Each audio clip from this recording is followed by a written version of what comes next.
ಎಲ್ಲರಿಗೂ ನಮಸ್ಕಾರ. Welcome back to my YouTube channel. ನಮ್ ಸಿಸ್ಟರ್ ಮಗಳ ಹೆಸರು ಕಾರ್ಯಕ್ರಮ ಇಟ್ಕೊಂಡಿದ್ದೀವ್ರಿ. ಎಲ್ರು ಆಲ್ರೆಡಿ ರೀಚ್ ಆಗಿದ್ರು. ನಾವು ಬಂದ್ವಿ. ಬಂದ್ ನೋಡಿದ್ರಿ ಎಷ್ಟ್ ಚಂದ ಡೆಕೋರೇಷನ್ ಮಾಡಿದ್ರು, ಎಷ್ಟ್ ಚೆನ್ನಾಗಿ ರೆಡಿ ಆಗಿದ್ಲಿ ನಮ್ಮ ಆಂಟಿ. ಅವ್ರನ್ನೆಲ್ಲಾನು ಮಾತಾಡ್ಸ್ಕೊಂಡ್ ನಾವು ಹೊರಟ್ವಿ ಊಟದ ಕಡೆಗೆ.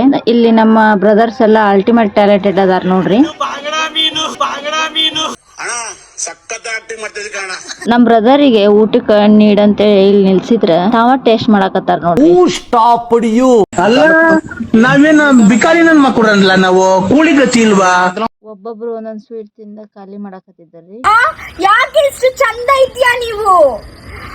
ನನ್ಗೆ ತುಂಬಾ ಇಷ್ಟ ನೀವು. ಊಟ ಎಲ್ಲ ಸಖತ್ತಾಗಿತ್ರಿ. ಊಟ ಎಲ್ಲ ಮುಗಿಸ್ಕೊಂಡ್ರೆ ನಾವು ಹೊರಟ್ವಿ ಮನೆ ಕಡೆಗೆ. ನೆಕ್ಸ್ಟ್ ಡೇ ನಾವು ಕುಂದಗೋಳಕ್ ಹೋಗೋದಿತ್ತು ನಮ್ ಕಾಕಾರ ಗೃಹ ಪ್ರವೇಶಕ್ಕ. ಹೊಸೂರ್ ಬಸ್ ಸ್ಟ್ಯಾಂಡ್ ಬಂದಿವ್ರಿ. ಬಸ್ ಹತ್ಕೊಂಡ್ ನಾವ್ ಹೊರಟ್ವಿ ಗೃಹ ಪ್ರವೇಶಕ್ಕ. ಇಲ್ಲಿ ನೋಡ್ರಿ ಸತ್ಯನಾರಾಯಣ ಪೂಜೆ ಮಾಡ್ಯಾರ ನಮ್ ಕಾಕಾರ. ಚೆನ್ನಾಗ್ ಮಾಡಿದ್ರು. ಎಲ್ಲಾ ಪೂಜೆ ಮುಗ್ದಿತ್ತು ಆಲ್ರೆಡಿ. ನಾವ್ ಹೋಗೋದ 2 BHK ಮನಿ ಚೆನ್ನಾಗಿತ್ತು. ಅದನ್ನೆಲ್ಲಾ ನೋಡ್ಕೊಂಡ್ ನಮ್ ಟೀಮ್ ಎಲ್ಲಾ ನನ್ ವಿಡಿಯೋಕ್ ಒಂದ್ ಹಾಯ್ ಕೊಟ್ಟ ನಮ್ ಕಾಕಾರ್ಗೆ ಬೆಟ್ಟ ಹಾಕಂತ ಹೋದ್ವಿ. ಅವ್ರೆಲ್ಲಾ ಬೆಟ್ಟ ಮಾಡ್ಕೊಂಡ ನಾವು ಬಂದ್ವಿ ಊಟಕ್ಕ. ಇಲ್ಲೆಲ್ಲಾ ಉತ್ತರ ಕರ್ನಾಟಕ ಸ್ಪೆಷಲ್ ಅಡಿಗೆ ಮಾಡಿದ್ರು ನೋಡ್ರಿ. ಊಟ ಮುಗಿಸ್ಕೊಂಡ ಸ್ವಲ್ಪ ಹೊತ್ತು ಕೂತ್ಕೊಂಡ ಈವ್ನಿಂಗ್ ಹುಬ್ಳಿಗ್ ಬಂದಿವ್ರಿ. ಬರೋದಂದ್ರ ಲೇಟ್ ಆಗ್ಬಿಡುತ್ತೆ. ಬರುವಾಗ ನಾನು ವಿಡಿಯೋ ಮಾಡಕ್ಕಾಗಲ್ಲ. ನನ್ನ ಈ ವಿಡಿಯೋ ಇಷ್ಟ ಆದ್ರೆ ಲೈಕ್ ಮಾಡಿ ಸಪೋರ್ಟ್ ಮಾಡ್ರಿ. ಸಬ್ಸ್ಕ್ರೈಬ್ ಮಾಡ್ಕೊಂಡ ನೋಡ್ರಿ. ನಿಮ್ ಫ್ರೆಂಡ್ಸ್ ಅಂಡ್ ಫ್ಯಾಮಿಲಿಗೆ ಶೇರ್ ಮಾಡ್ರಿ. Thank you for watching.